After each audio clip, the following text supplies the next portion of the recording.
Yo, yo, yo, what's poppin', everybody? Welcome back to another episode of The Key to the Streets. It's your boy, Mike Gomes.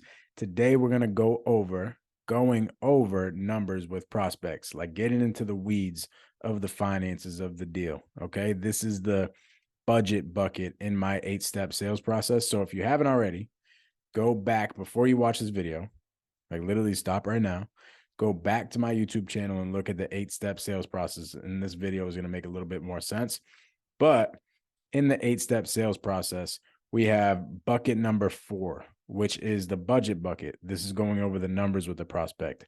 This is how much money they need net in their pocket and why do they need that specific amount of money. Okay. Now, one of my acquisition managers came to me today and she was like, Mike, why do we need to know the net number? Like, I just don't get it. And I'm like, okay, let's break this down. So I'm about to break down what I broke down for her on the whiteboard. There's going to be some sauce. Before we do that, please like this video, subscribe to the channel, hit the bell notification if these videos have been bringing y'all value. Now let's get into it. Okay, so this is probably like 3 months ago. I go over to Donna's house, okay? This is one of our sellers. She has a 3-family house, okay, multifamily. And I go to Donna's house. Donna lives in the first floor and she has some disabilities and she's looking to sell this because it's too much management and she's just trying to get out of it and go into a single family home and just be more comfortable. All right. So I go to her house, and as I'm going through the seller appointment, and I'll bring you guys on maybe another video, like the perfect on-site seller appointments. For my seller appointments are freaking crazy. I learned from the best, but my seller appointments are freaking fire. Anyways, so I'm going through the seller appointment and, I'm going through the sales process that I have. And as I'm going over the numbers with her, I'm like, hey, Donna, how much are you hoping to net in your pocket from this sale? And she's like, Mike, I was hoping to walk away with about 120. Okay. And I'm like, okay, great. How much did you owe on the mortgage? So this is her walkaway money. She's like, I owe about 335K on the mortgage. I'm like, okay, this makes a lot of sense. Got it. I'm like, okay, let's just say you end up, and I don't know if I'm your buyer here, but let's just say you end up getting this 120,000. Out of that 120,000, what do you plan on doing with that money? And she said, I'm going to have to put some money down on a new house. Okay. I'm going to have to move. So I got moving expenses. And I'm also disabled. So I need to put a specific type of shower. I need to install this in my property. And I'm like, okay, got it. This makes a ton of sense. Cool. So as I keep going through the appointment, notice what I did here. I got the how much. So there's how much. So let's just stop really quick. This is the budget bucket. Okay. So we got to fulfill 2 things. How much? Okay. She said she wanted 120. Net. This is net in her pocket. And let's go over that really quick. Why net in her pocket? The reason it's net is because look what I did here. I asked her what's owed on the mortgage. 335,000 bucks. So when you add these 2 up, that brings us to 455. Okay. So now I know she's looking for 455 as a purchase price, right? I notice I haven't even asked her up to this point, how much does she want for her house? I just asked how much is she looking to net in her pocket, right? She actually, before this appointment, she told my team she wanted 525 for the house. So this is what she wanted for the house. Notice what she wants for the house and what she wants net in her pocket are completely different things. And here's the reason why we go over net. Because let's think about this. $120,000 in her house psychologically is like, dang, that's a good deal for me. Like, I'm gonna walk out of here with a lot of cash in my pocket. I had never seen $120,000 before.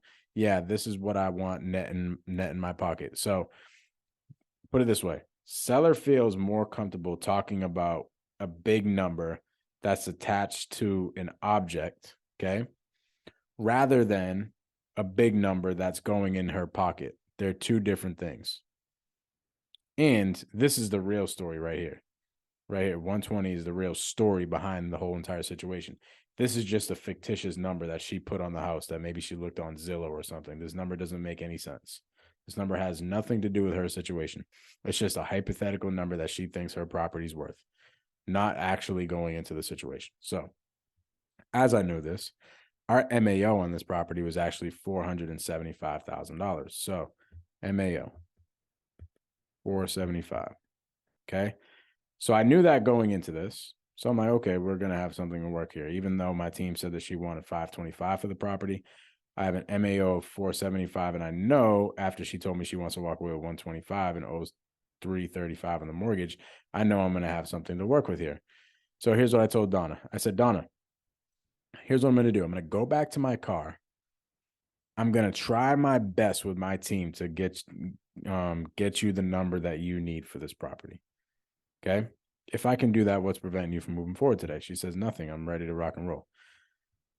So I go back to my car, pretend to talk to my lender, come back in the deal, and I offer her $450,000 for the property. All right. Immediately, she's like, heck no. Hell no. Hell no. I am not doing 450. I told your team I want 525 for this property. I'm like, yeah, I get it. I do. I get it.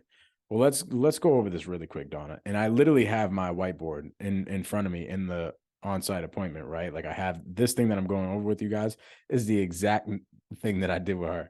So I'm like literally with my iPad. So I bring my iPad on every appointment. That way I can go over the numbers on the whiteboard just like this.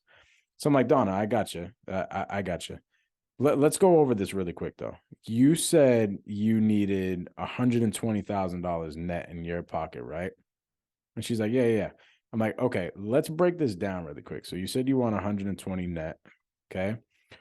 Out of that 120, you said you needed a down payment. Okay. So let me ask, how much do you need for that down payment? She goes, well, I've been looking in the area and the houses that I like are worth $200,000. And I'm like, okay, great. And then she says, however, with my social security and how my disability is set up, I looked at the numbers already. Notice she has already plotted this stuff in her head. She's already plotted this number in her head before I even came on the appointment. She's like, I looked at the numbers and everything on $100,000 mortgage, and that's all I would be able to afford with my social security and my disability money. So I'm like, okay, cool. So with that being said, it sounds like you need about $100,000 for the down payment. And she's like, yeah. I'm like, okay, great. What else did you say you needed? She's like, I need to move. So I need moving expenses. I'm like, okay, how much do you think that's going to cost? She's like, about 5K. I'm like, got it. And then she said, and then I asked, okay, and then you said one more thing, something about like a shower insert or something like that. She was like, yeah, I need a specific shower for myself. I'm like, okay, how much do you think that's gonna run? She's like, 10 grand. I'm like, all right, cool. Well, right there, okay. Let's break this down really quick. This is $115,000 with all this stuff added up. Okay. And I'm like, let's break down our offer really quick. And I know you said this isn't what you do, but I just want to go over this just so we can see what is going on with our situation. I'm like, we offered 450. You said you owed 335 on the mortgage. Okay. Which is boom, I'm old school. 5-1. This is $115,000. Would you know that? So I'm like, look, Well, this $450,000, this is the number that we give you without paying any realtors or closing costs or anything like that. So that is the number that you're going to get. So I know you said you don't want to do 450, but if you really look at this and you break it down, the offer that we gave you is actually kind of right on point with the numbers that you need. She's like, yeah, but I don't know. I just don't want to do 450. And I'm like, okay, well, here's what I can do. Giving these numbers that we just went over, like I can try to get my lender to come up. He's probably not going to come up too much. Like we're pretty much maxed out here, but I can go back to him in the car and talk with him again. With that being said, like of this $115,000, how much more do you need to add to that 115? And she's like, well, I would like at least another $5,000. So I said, okay, here's what I'm gonna do. I'm gonna go in the car and I'm gonna try my absolutely hardest to get my team to come up to 455. So you get this 120 net in your pocket. Okay. I said, if we can do this for you, what's going to happen is we're going to end up securing those funds. So these funds are not used for anybody else but you. So I have to know when I go back to him in the car, is this something that you want to move forward with at 455? And she's like, yeah, let's do it. I said, okay, great. Went back to my car, talked to my lender, boom, came back in the deal. And I said, hey, I got good news. I had to pull some strings and I even had to cut some of my commission out of the deal, but we came up to 455. Sign here and here. Boom. Contract signed. So this is why it's important to really break down the actual finances with the seller. And that way they plant a seed in their minds of what it actually looks like to walk away with the cash that they need net in their pocket out of the sale. Because this 525 number is just a fictitious number that they just came up with. Maybe they talked to somebody in the neighborhood or something like that. It just doesn't make any sense. They're attached to this number for no reason. It's an object, right? But let's talk about the real situation. Once I broke down her real situation, she was like, actually going with your offer kind of does make sense because I don't have to pay any other fees. And I end up walking away with the number that I actually need for the property. Don't be afraid to go over the finances with your prospect. It's just how some of us have grown up. We grown up thinking that, going over numbers and stuff is disrespectful, right? Going over how much money you're making and stuff like that is disrespectful. It's actually irresponsible of you as a salesperson not to break these numbers down like this because you're coming in as like a financial advisor essentially, right?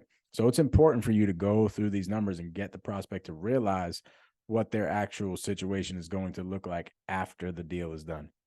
So I hope this brought y'all some value. If it did, please like the video, subscribe to the channel. Let's go.